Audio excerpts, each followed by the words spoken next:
On this episode, we discuss new details on the Star Wars park, SpaceX heralding a new era, and how Halo could be coming to the PC soon. Plus, SP's back again this week with another edition of his Space Symposium, and I share some details about my childhood. Hashtag missed opportunities. This and more in this week's show. I'm Andrew from the Dad.io podcast. Life supplies the inputs and we supply the outputs. Part of the Gonna Geek network, just like the show you're listening to now. Shows on the network are individually owned and opinions expressed may not reflect others. Find other fantastic and amazing geeky shows at GonnaGeekNetwork.com. This is the official GonnaGeek.com show. Here we're a bunch of geeks talking about geeky things. Each week we run down the latest news and happenings in the world of geek. These are your hosts for the show, Steven. But what if I'm in the mood for a T-Swift story? Chris. I've heard the X is going to give it to you. And SP. That's how we roll on Gonna Geek on Monday night. We get crazy! Gonna Geek Productions presents the official GonnaGeek.com show.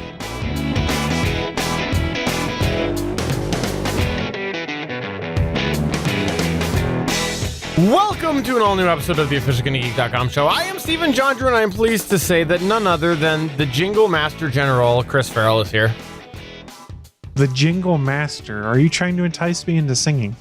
Jingle Master General is what I said. And we also have the Jingle Master Junior, Stargate Pioneer. Oh, Chris, you need to teach me in the ways of copywriting and promotion. What does that even mean? What? I'm confused. Jingle Master, that's all about commercials and promotions and stuff like that.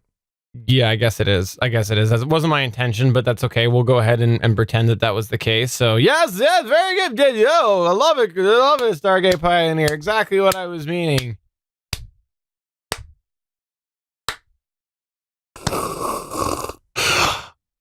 By the way, for those of you following along at home, Stargate Pioneer has been officially renamed. He decided that he's going to call himself by a different name this week, and so he's taken after his hero, and his new name is Suncast. It has nothing to do with the fact that I didn't change overlays. It has everything to do with him wanting to be like Suncast. Well, Suncast wants to be like SP, so every once in a while, SP wants to be like Suncast. Fair enough. Well, let's go ahead, though, and see how he does when he delivers his news a little later as Suncast.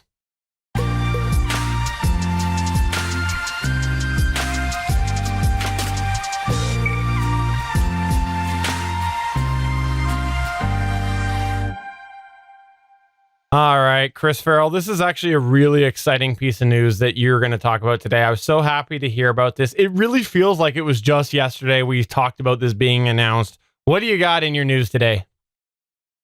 I want to officially announce my candidacy for president of the United States in 10 years. That's my news. I'm going to run. Vote for me if you're in America. Yes. I'm running on the Gonna Geek platform, meaning more geeky stuff for everyone. Vote Chris in 20 whatever it is. Wait a minute. 2028 would be the year, but you'd have to start running in 8 years. Yo. Let me stop you here because we have a no politics policy here on the GonnaGeek.com show. My political platform is politically agnostic. It is more about geeky stuff for everyone. That's all it is. Okay. Vote for me if you want more geeky stuff. I'm going to uncancel Stargate Universe. I'm going to bring back Stargate. I'm going to take Star Trek off of CBS All Access. This is my platform. Geekiness for everyone. Yay. Well, while you are thinking about how exactly you're going to make the most solid platform in all of politics ever through the world, you also are excited to go and campaign in Disney World, especially the Star Wars aspect, right? In Disneyland. Yes, I am happy to be saying, hey, maybe I'll do some of my campaigning over in Star Wars Galaxy's Edge. For those that aren't aware, that is the new part of Disneyland and Disney World that is actually opening sooner than expected. So if you want to go and visit this new Star Wars land, you can go to Disney Park in Anaheim, California, starting May 31st or August 29th in Orlando, Florida of this year. These dates are a full month earlier than was previously announced and expected, and was announced at the Disney annual shareholder meeting late last week. But here's the catch. Disney CEO Bob Iger explained to crowds of investors that Galaxy's Edge will be opening with one of its two proposed marquee attractions. The one that is opening is Millennium Falcon Smuggler's Run, which puts fans in the cockpit of the iconic starship, and it will be ready for opening day. This one's really cool. If you hadn't seen it yet, there's been some really cool deep dives and demos that were done of Smuggler's Run to the press. When you're on the Falcon, there's different pilot stations on the cockpit, and you guys are flying the ship in groups of 6. It looks pretty cool. This is the smaller of the attractions, however. The other one, Star Wars Rise of the Resistance, which is supposed to be a much longer, much more in-depth ride, will not be ready on opening day, but is said to arrive later this year. So it will be delivered in 2019. If you're not familiar, Star Wars Rise of the Resistance is basically a story of how you are an elite Resistance pilot and how you're helping to create the Resistance and escape from the First Order. It features tons of different stormtroopers, First Order soldiers, and of course Kylo Ren in full helmet. It looks really cool from the previews I've seen, but again, don't know a ton. So it is opening a little bit early, but there is another wrinkle you need to be aware of. Guests planning to visit Star Wars Galaxy Edge at Disneyland Park between May 31st and June 23rd, 2019 will need a valid theme park admission, of course. You will also be required to make a no-cost reservation with Disney because they are limiting the number of people that will be going through there. So it's not a matter of saying, hey, I have an annual pass, I'm just going to show up this day and do Star Wars. No, you need to register ahead of time. Details on what needs to be done for that have not been announced yet, but they did say check out Disneyland.com and other Disney park blogs here in the near future. They will announce what the requirements are to get those passes to be able to go and do Star Wars Galaxy's Edge. But yeah, limited time. They're limiting the amount of people through to begin with, which is probably a smart thing because if you think about it, there's going to be boatloads of people that want to go and check this out. I saw a meme going around that they took the mock image originally and it said, what Star Wars Land was marketed as, what it'll actually be. And they just put a crowd of people, edge to edge. And it's like, yeah, that's totally what it would be. So that's good to hear, actually. I like this. I agree with this decision. It's absolutely what it's going to be. I'm really excited about it, though, because my fiance, who will be my wife by the time we get to go and do this, we are both said, yes, we're not going to try and do Star Wars this year. We're going to do Universal Studios. And then next year, the plan is to go to Disney World and hit up Star Wars Land. That's the plan right now. It sounds like this reservation system would be something out of Fast Pass, I'm guessing, just a limited amount. You show up for your ride at a certain time, and then you can get into the line, and then they limit the total amount of people that are on the ride throughout the day. This is no different than any high-capacity ride in the parks that Disney has. Now, if it's not Fast Pass, because I have no insider information, I'm sure it'll be something like Fast Pass to go ahead and reserve your ride ahead of time. Disney has this down. This is not anything new. If you've never been to the parks, Fast Pass has been around since the mid-90s, so they know what they're doing. I wager this is very similar to what they did when they announced the Avatar ride when they started rolling it out. They didn't open the doors and say, hey, everyone can come starting day one. It was a gradual rollout, and this makes sense. Think of it in restaurant terms. This is basically the soft opening for Star Wars Galaxy's Edge. They're getting some experience for the actors and the folks that are going to be portraying the roles and doing kind of soft RPG elements, as they described it, or soft LARPing elements, I guess it was. But regardless, this is a phased implementation. They're controlling the number of people going in there so that if things aren't working well, they can easily, rein it back in and try and figure out what's wrong and fix it. Before we head on to the next news point, I do want to go ahead and say that I have a fond memory of an opening ride. When I went to Disneyland as a young Stephen John Drew with the family, we also did the Universal that you just mentioned there.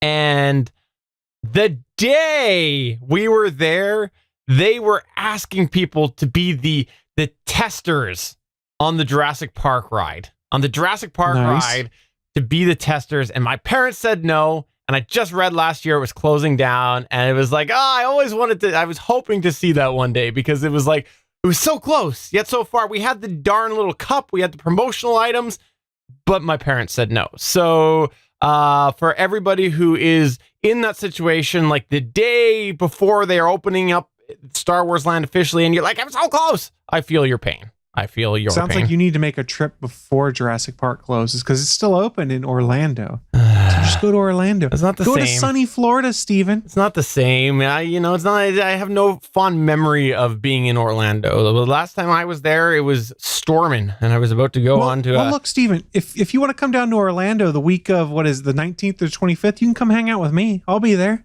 Come on down. Aside from that, I can't think of any other good reason for me to go to Orlando other than, visiting friends. That's the only reason. Yeah, you can come down there. We're going to go and ride a bunch of theme park rides, go visit a sloth. Come have some adventures with us. How else do you think you're going to launch out to our secret moon base, Steven? Through my staircase to heaven. Moving on to secret spaces stuff. Wow. Butchered that segue. SpaceX heralds new era. Why did I throw this in the title bar, Stargate Pioneer? You threw it in there because SpaceX actually had a fun time. It's been a couple weeks since I've been here on the show, and a few things momentous happened. We're just gonna focus in on we did one have thing. Suncast a couple weeks ago. That was absolutely monumental. It was. Yes. It was. And then SpaceX actually launched their Crew Dragon capsule, and it aced its first mission to the International Space Station. It wrapped up a 6-day flight on March 8th with a splashdown in the Atlantic Ocean, by the way, close to Orlando. Actually, out in the Atlantic on the coast, but it's close there. So aside from an instrument-laden dummy named Ripley, I'll just let you ponder on why they named it Ripley. Crew Dragon didn't carry any passengers on the flight, which is known as Demo 1, but the success of the Shakeout cruise suggests that this huge milestone isn't far off. American astronauts haven't launched to orbit aboard a homegrown spacecraft since July 2011, not 2017, when the Space Shuttle Atlantis lifted off on the final mission of the shuttle program. Now, a launch abort test, which will demonstrate the Crew Dragon's emergency escape system, is planned for the June timeframe. If that goes well, a crewed demonstration flight to the ISS called Demo 2 could occur as early as July. Contracted missions for NASA, each of which will carry 4 astronauts, will follow sometime thereafter. And by the way, Boeing's target schedule is similar. Starliner's uncrewed test flight to the ISS abort test and crewed ISS test flight could occur in April, May, and August if everything goes well. Now, back to SpaceX, the private spacecraft, and any other recent innovations, such as routinely reflown rockets, will help lower the cost of access to space and thereby enable lots more activity in low Earth orbit and beyond. This was stated by NASA Administrator Jim Bernstein. The result, he predicted, will be the emergence of a, quote, robust commercial marketplace, unquote, in which NASA is just one of the many customers for vehicles such as Crew Dragon. Indeed, SpaceX founder and the CEO Elon Musk recently said that he envisions flying space tourists on the capsule in the not-too-distant future. No word on how much that would cost. With the burgeoning LEO operations in private hands, that's low Earth orbit, by the way, NASA will be able to devote more resources to its chief human spaceflight goals, putting people back on the moon and then getting astronauts to Mars. So we're on our way, guys. Woohoo! Who's excited for this to happen? Because I am, because it means that Stargate Pioneer is going to finally get up there. I heard that he's going to be part of the very first trip up to the space, the crewed space. Yeah, that'll be fun. It'll be a lot of fun, actually. Yeah. No, I'm gonna be part of that the colony ship. Okay. That SpaceX is building for Mars. I'm working my avenues as a podcaster, broadcaster, as part of the artists that are supposed to be on that ship with the Japanese billionaire who has the Japanese version of Amazon. Fair enough. Well, we look forward to finding out how you die on Mars. We'll just say it right now. Whoa, that was dark. Anybody who's going to Mars is going to die on Mars, guys. This is a foregone conclusion in my mind. Then how did Suncast get there and back? Come on, I don't believe this. I know he came back. I saw him. Unless it's a we clone. have to perpetrate the myth that people go to Mars and die. to prevent the hordes of tourists from coming in and then creating a whole wait for the new Disney theme park out there. You cloned Suncast, didn't you? Didn't you? Whoa. I cannot comment on cloning technologies that NASA may or may not have. So is this Suncast in the chat or is it Clonecast? I'm very confused. Clonecast. And is the clone spelled with a K as well? Of course, it's Clonecast with a K. All right. Well, moving on to the next news point here. This one's coming out of the world of Microsoft, and it's not looking so bad for once. That's right, I said it. Looks like Microsoft might be releasing a PC version of Halo the Master Chief Collection in the very near future. Now, it seems like this might have been spoiled by none other than Microsoft, because the collection has recently shown up in the official Microsoft store, being listed as a Surface Hub compatible title. Yes, the Halo the Master Chief Collection was previously in the Microsoft store because obviously all of Xbox One stuff happens through that, but the little compatible bar said Xbox One only before. And now Hub is next to it. Now, the weird thing about that is that Surface Hub is a version of a Surface. So it seems a really weird thing to bill it as being Hub compatible, but this could indicate that that's just an error and it might actually be coming to Windows soon. There's been some other chatter that this might be happening. So this isn't completely unsubstantiated, because there has been some talk about this before. This seems like a really interesting thing, though, because Halo has been Xbox to date, right? Resident gamer Chris Farrell? Not completely. The original Halo was on PC because I No. remember playing in college with a bunch of my friends freshman year of college. And the Halo Wars games, at least Halo Wars 2, I believe, which was an RTS game, came to PC. So it's not unheard of. But not the whole back catalog that's in. Well, this isn't the whole back catalog, but the Master Chief Collection is most of it, right? I wonder if they're including the Halo 3 ODST pack that they gave away when Master Chief Collection was so broken they had to give fans something to make them feel better about it. This is one of those games that when it first came out was just terrible because it was a bad port, and 343 and Microsoft put tons of time and money into it, and it's actually a really solid update with both graphically and everything else right now. So well done. The fact it's coming to PC doesn't really surprise me a ton because they've made a big point of trying to bring Xbox games to PC. That's actually one of the things that I wanted to bring up here, was because we've been talking the last few weeks how it looks like Microsoft really is expanding the whole gaming aspect of what they do, you know, with the rumors of gold coming to different platforms and whatnot. And I think that this is just a natural thing, because if they can bring this to some PC users as well, that's an extra market there. And to be honest, it's probably not that big of a jump from Xbox One over. So I really like this idea, and I hope that it's true. Honestly, I still haven't played enough Halo. Like, I feel a little let down with myself, but you know, it's of course the title that I play right now on Xbox One when I feel like sitting down for a little bit and just getting a little bit shooting going on. Which title do you play? Right now I am playing. Is it the first one, Combat Evolved? No, what's the most recent one? Halo 5? 6, I think. I think it's 5. 6 isn't out yet. I think it's 5. I think it's 5 that I decided to go into. No, it's the most recent one that has co-op. 5 didn't have co-op. So is it 4?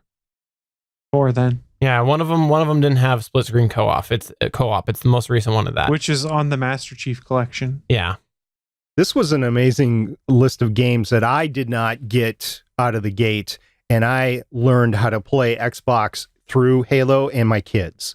So it was a chance for me to sit down with my kids, who are teenagers at the time, and play through all of the Halo games. And it was just a fun ride to go through that. And Steven, if you're in the same boat, you're just going to have a lot of fun. It's definitely fun, especially the team 1v1 maps that you play, you know, against your kids so you can beat them.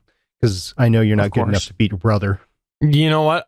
I just play anything that I can beat my kids at, and I laugh in their face. I go, ha, ha, ha, ha, Dad's better than you. And then they throw down their controller and storm to their room. Pretty much. And then the Xbox is all mine. So it all works. It all works. Okay.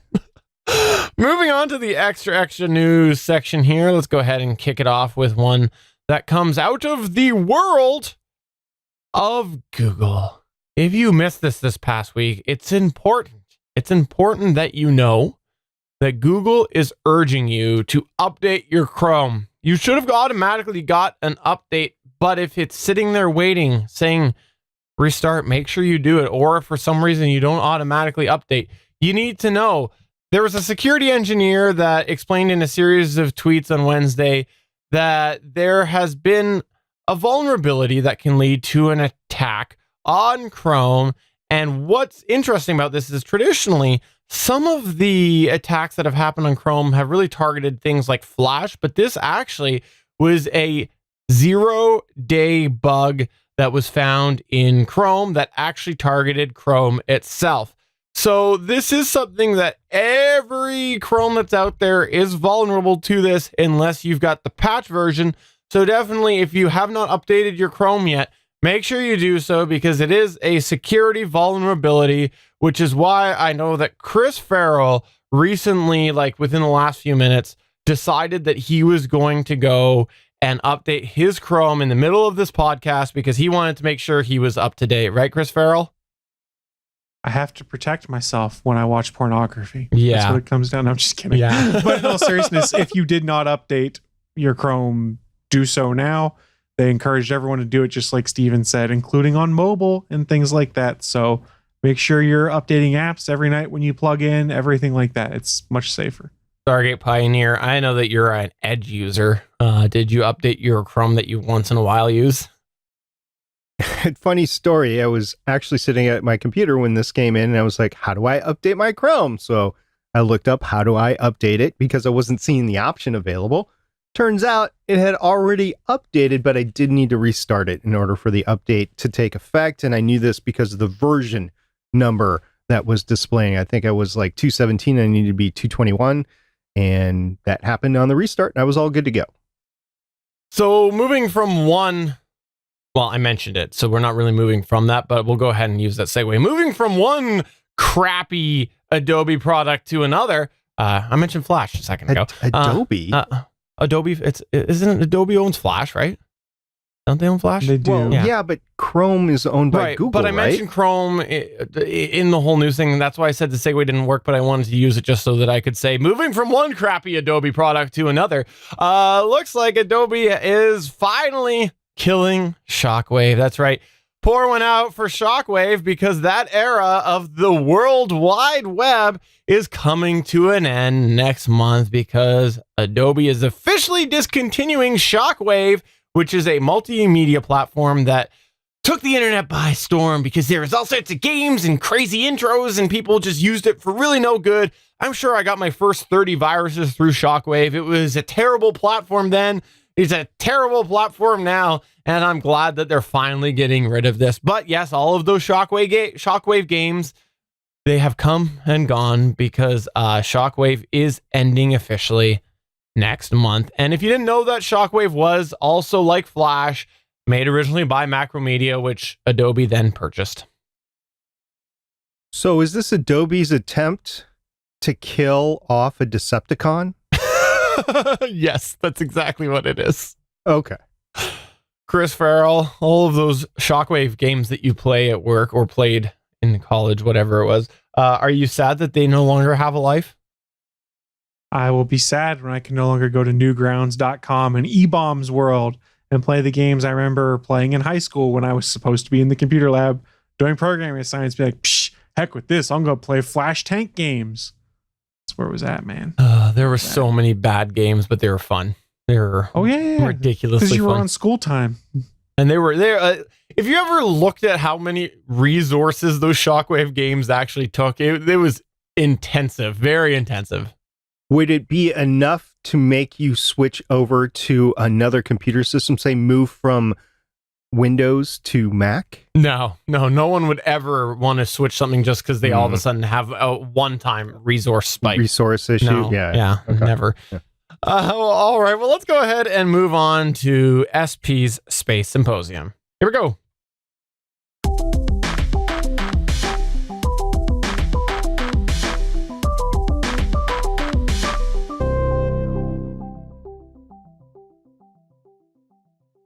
I've been really fortunate to be able to do a lot of these space symposiums, going all the way back to Gonna Geek episode number 136. We talked about the James Webb Space Telescope. We actually talked about all the major space telescopes. We moved on to space probes, and now we're on to interplanetary probes. We talked about the Pioneer 5, Mariner 2. Last time we did this on episode 272, we talked about the Canadian Alouette, which Stephen got a big kick out of. Alouette. Okay, I won't do it this time.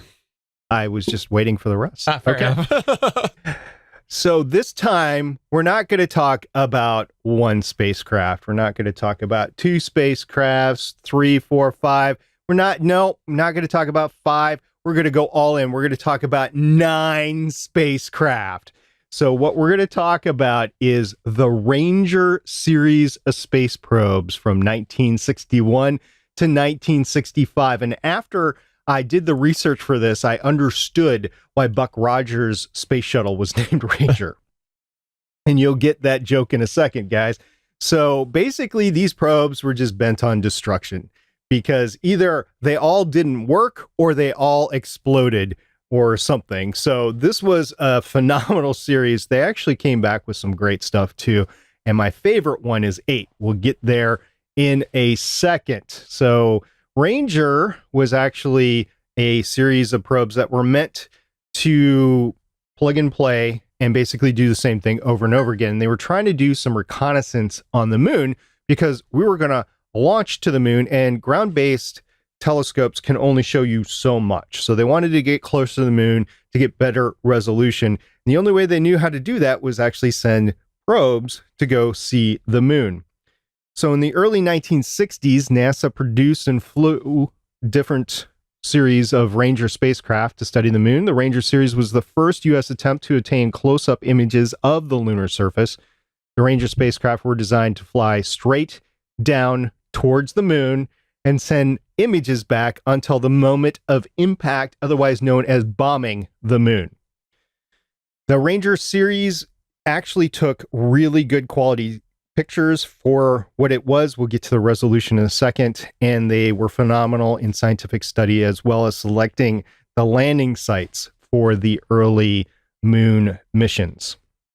Now, the mission profile of all of these was to launch to low Earth orbit via an Atlas rocket, not the most stable of things, and then they were to use the Agena second burn to place it into a lunar trajectory orbit. This, by the way, is the same Agena capsule that Neil Armstrong had problems with. If you happen to catch the latest First Man Academy Award-winning film late last year, it was the same capsule that was used that Neil Armstrong had a problem with it. They would do a mid-course correction burn on the way to the moon, and then they would do a terminal maneuver which would orient the spacecraft towards the moon and then slow it down so it didn't impact so much, but it was still a bombing run, so to speak. That probably took a lot of power. It did. These rockets were actually pretty big for these satellites that they were on, definitely. So they're Power Rangers? That's right. There it is. Yeah. One was chrome, too. Yeah. So Ranger 1 through 6, we'll go through these pretty quickly. They all failed. So the first one was launched on the 23rd of August, 1961. It made it into low Earth orbit as a concept to make sure all the instruments worked, but the Agena failed to ignite, and it was stuck in low Earth orbit until the battery died, and then it deorbited on the 30th of August, 1961. The second one was launched on the 18th of November, 1961, and it failed to leave the Earth parking orbit. It had another issue with the Agena. This time it was an inoperative roll gyro, and it prevented the Agena to restart. The loss of signal was the same day of launch on the 18th of November, and the atmospheric reentry was a day later on the 19th of November. Ranger 3 launched a couple months later on the 26th of January, 1962. Now, it was designed, of course, to transmit pictures of the lunar surface to Earth, and it never made it. Now, this was the first Block 2. The first 2 were Block 1, and then 3, 4, and 5, I think, were Block 2. So it was an improvement on the space bus itself. It was a pretty sophisticated design. It was 3 meters tall. It was 65 centimeters in diameter, so about a couple of feet in diameter. It had all of the rockets to take it from Earth orbit up to the moon and then down onto the lunar surface. It never made it there. And it had a bunch of thermal control on it, as well as 6 cameras. So this thing was ready to go, and the high gain antenna to make sure that all these images were transmitted back to the Earth. Unfortunately, it had a malfunction in the booster guidance system, and it resulted in excessive spacecraft speed, which caused the spacecraft to pitch in the wrong direction, and the antenna lost Earth acquisition, and the mid-course correction was not possible. It lost contact with the Earth on January 28th, 1962, and it missed the moon by 36,800 kilometers. And it is now out there in heliocentric orbit. Heliocentric, by the way, means orbiting around the sun, just like the moon and the Earth. So there was no information on the final loss of signal, but some useful engineering data were obtained from the flight before the loss of signal. Ranger 4 was launched a few months later on the 23rd of April, 1962. It had an identical mission to Ranger 3.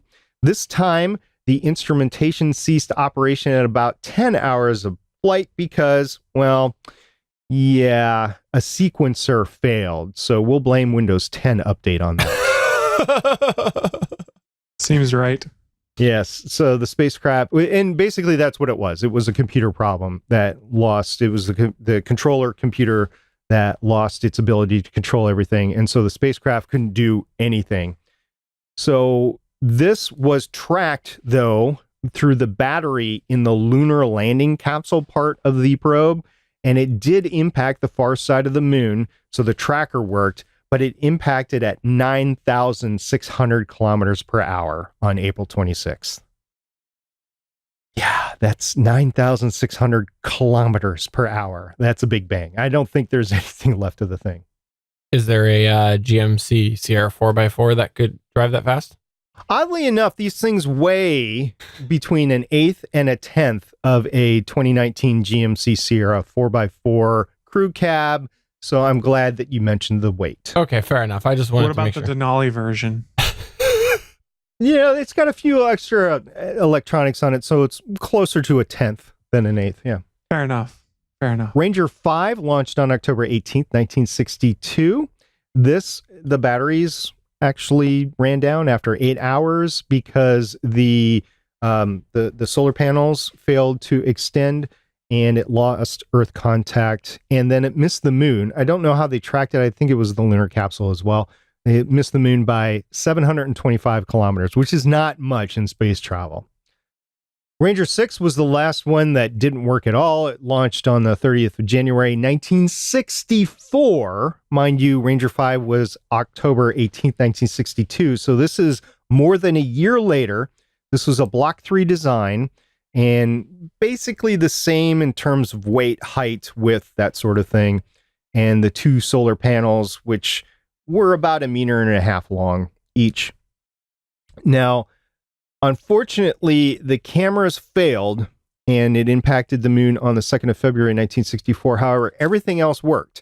It was just the cameras that didn't work, and a review board afterwards determined the most likely cause of failure was due to an arc over, in other words, a short, in the TV power system when it inadvertently turned on for 67 seconds after 2 minutes after launch during a period of booster ignition separation.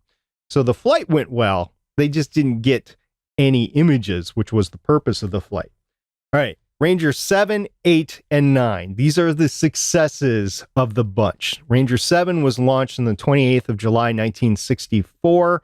It sent back 4,308 pictures of quote-unquote excellent quality. We'll talk about that in a second. Over 17 minutes on its way down to the target in the lunar plane, which became named as Mare Cognitum, which is south of the crater Cornelius. And the final picture had a resolution of 0.5 meters. That is the excellent quality. Now, this is taking a picture.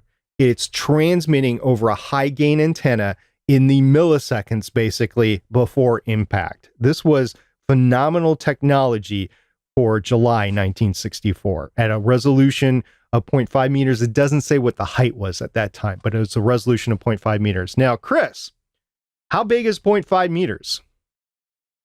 Half a meter. That's true. Stephen, in terms of American English measurements, do you know just about how much a half a meter is? What are you wanting it equated to? Like, you want it Feet. to 2 feet? A foot and a half. Yeah, I was going to say about 1.64042 feet, if I remember correctly. Right. If I remember correctly. So a rough calculation in your head could be 3 feet to a meter. It's not exact, but it's a rough calculation. So it's about a foot and a half. So it took a picture that it could resolve something that was a foot and a half wide. 3.28084 feet to a meter. Thank you very much. If you had a rock that was smaller than a foot and a half, it wouldn't be able to see it. Okay. So you say you're trying to say that it's acceptable for the time, and you're like, it's pretty good technology for the time.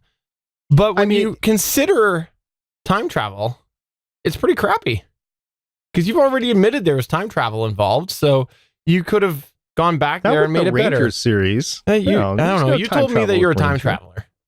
That's what Not you with said. Ranger. No. Oh. Time traveling is with the Babylon Project in the 2200s, Stephen. Okay, fair enough. Yeah, I had to come back from that to fix all the mess that's going on right now. Okay, Yeah. my misunderstanding. I And I'm apologize. doing a terrible job of it. I'm going to get fired. Ranger 8. Now, here's my favorite. I told you guys it was my favorite. It was launched the 17th of February, 1965, and it actually had a little drop of power along the way during a 27-minute maneuver. But then when the rocket fired for the mid-course correction, it corrected itself. So I'm thinking like something got a little just jarred, just, unplugged just a little bit. And then the force of the rocket like plugged it back in, which was phenomenal because this is the most successful out of all of them. And here's why. It transmitted 7,137 photographs on its way down in the final 23 minutes of flight. And it took the pictures of Mare Tranquilitas, which, if you know anything about space travel, that is where Apollo 11 landed. So Apollo 11 had 7,137 pictures for reconnaissance on where they landed, and Neil Armstrong still almost could not find a smooth place to land. Wow. That's crazy. And part of that was the resolution was 1.5 meters. So you're talking about resolution of something that's roughly 4 to 5 feet, and anything smaller it couldn't see. Well, if you know anything about the final approach of Apollo 11, it was scattered. The ground was scattered with small boulders, which were an obstruction to a spacecraft as fragile as the LEM. And it was phenomenal that Neil was able to put it down. But they did get a lot of pictures, and that was one of the reasons that they chose Mare Tranquilitas, was because of Ranger 8. Spacecraft performance was excellent. The impact velocity was less than 2.68 kilometers per second. This was the pinnacle of Ranger missions. Ranger 9 launched the 21st of March, 1965. It actually took 5,814 photographs in the last 19 minutes of flight. It had an impact of 2.67 kilometers per second, and the final picture had a resolution of less than 0.3 meters, so the best resolution of all of them. And the bonus with this is they actually had real-time television coverage of the pictures as they're being taken as Ranger 9 is impacting the moon. So this was a big success, and part of why the American space program was more widely heralded than the Soviet space program. Even though the Soviets, up to this point in 1965, had most of the successes, the Americans were able to publicize it more, so they got more coverage throughout the world. And this is one example of that. So basically, this was a wild success. I mean, the images sent back were over 1,000 times better than what you could get with an Earth-based telescope at the time. And it enabled the original Apollo missions that were landing on the moon. So this was all great. Next time, by the way, I'm going to talk about Mariner 4, which was a mission. We're going to step back a little bit in 1960. And it was the first deep space photographs of another planet and the first flyby of Mars, talking about Mars earlier on. So that's it. So getting back to Ranger here, Chris, do you think this was a good, successful use of $170 million? That's a drop in the bucket compared to what we spend money on nowadays, even when you factor in inflation. But honestly, most things when it comes to space exploration, I think it's worth it. So yes, there's always lessons to be learned. If you take a look at the Block 1 spacecraft, the actual pictures of the Block 1, and then take a look at the Block 2 and Block 3, you can clearly tell, like, Block 1 was your grade school science project. Block 2 was more of your high school science project. And then Block 3 was more of the postgraduate science project. So NASA learned a lot. And this is the early parts of space exploration where there was a lot of failures. And Ranger is an example of a series of flights that actually got from point A to point B with a lot of success in the end. All right, so I got 2 questions for you. Number 1, in the chat, Liberty Dude says, are these spaceships or crash testing projects? Ripley was not included in any of them, so I don't think we can count them as a crash dummy test flight. All right, and the second one was, I'm wondering why you neglected the best Ranger of all, which is Walker, Texas. Well, no, it's hard to compete with him. You know, he could probably hurl one of these on his own. You know, from it. What are the jokes about him? I don't know. There's all sorts of jokes. I've never watched an episode in my life. Many. I just like to pretend that I'm popular. Well, no, not about the Texas Ranger, but about the actor. that was popular 6 years ago, that joke. You know what? I will one day get with the times. One day. I'm not making that commitment today, though. That's not going to happen from Canada.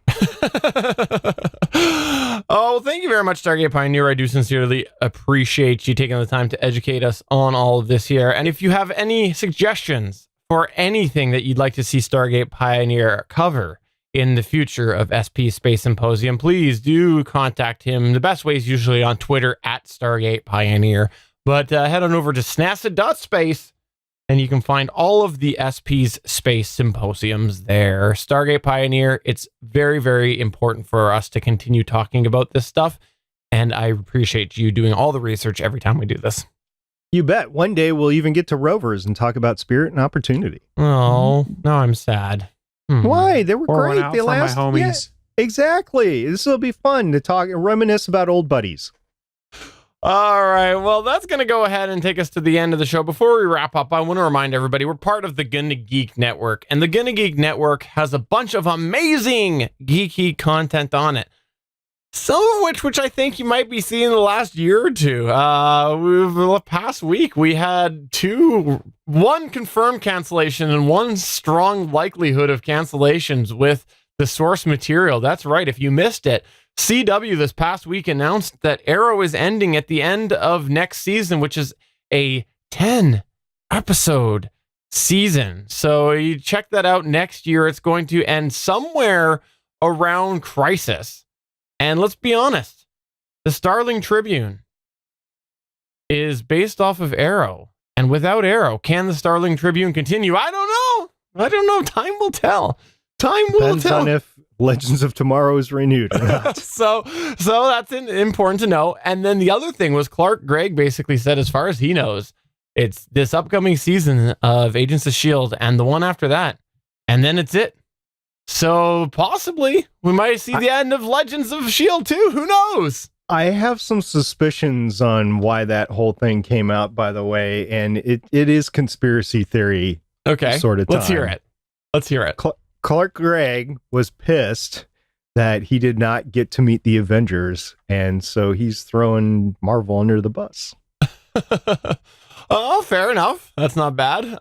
So who knows? But if that is the case, though, that's 2 pieces of source material for 2 different shows that Stargate Pioneer does. So you can only make the logical conclusion that Stargate Pioneer is responsible for cancellations of your favorite television shows.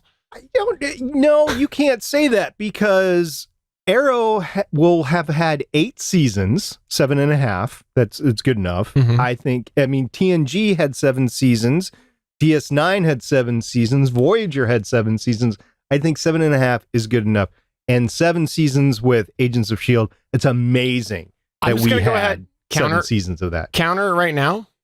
And those shows, Arrow and Agents of S.H.I.E.L.D., were not canceled under Wings Watch when he was doing the Starling Tribune and Legends of S.H.I.E.L.D. I'm just saying. He left Legends of S.H.I.E.L.D. after 13 episodes. We have close to 300 episodes right now. And as far as the Starling Tribune goes, it's a miracle that thing made it out of season 4. I'm just saying, it wasn't canceled on his watch.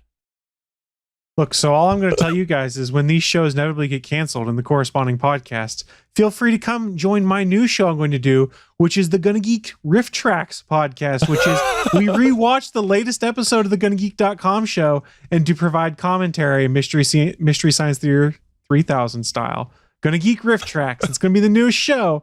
I'm going to host it. You guys come help me as we make fun of myself and my fellow co-host here. It's fair use. It's transformative action. And 1, 2, we have what? I don't know, 5 people in the chat tonight. I don't know. So 1 out of the 5 will come watch the Rift Tracks.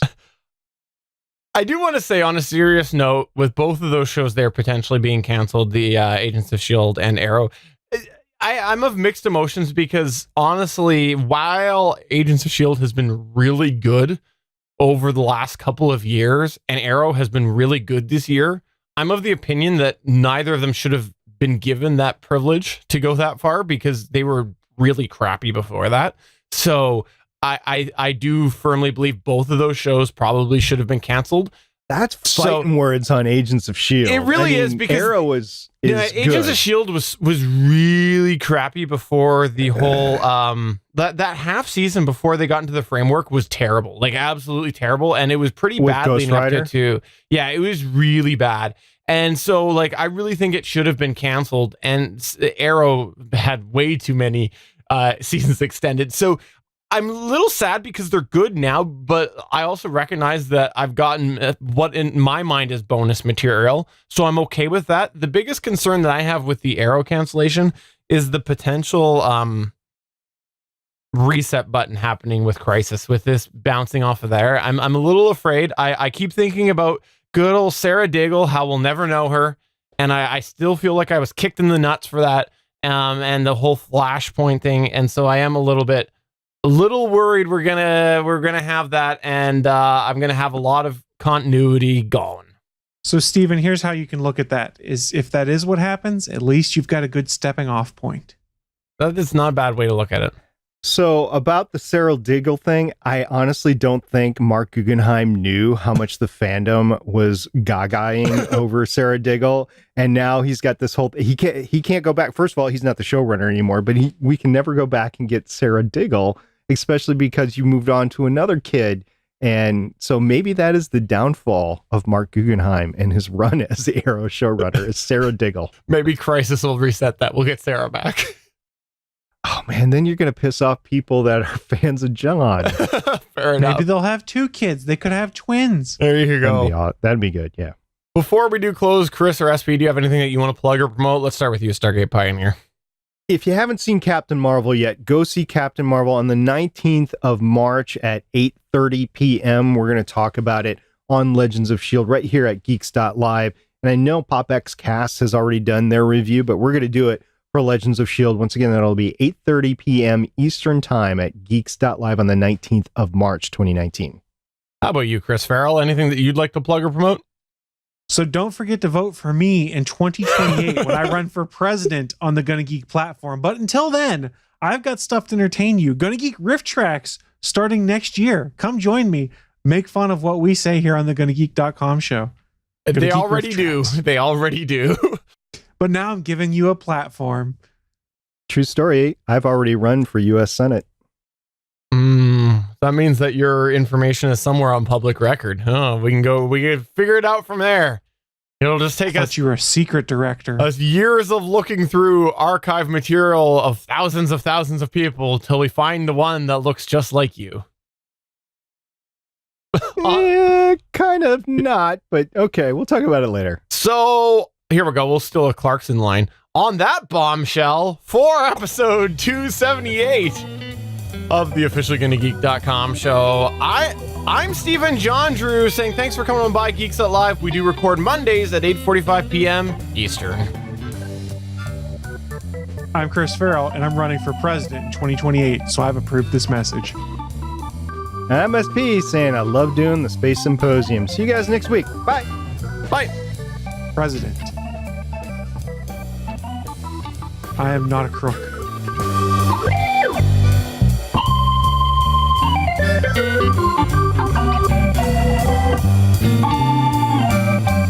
Thanks for checking out another episode of the official GonnaGeek.com show. If you like the show, please give us a 5-star review in Apple Podcasts or a thumbs up on YouTube. You can always join us for our live recording sessions, which stream Mondays at 8:45 p.m. Eastern at www.geeks.live. And remember, you can find our full back catalog at GonnaGeek.com/show. If you're itching for more geeky content, check out other shows on GonnaGeekNetwork.com. Voice work was by Emily Prokop of the Story Behind podcast. That's it for this episode. We hope to see you back again next week.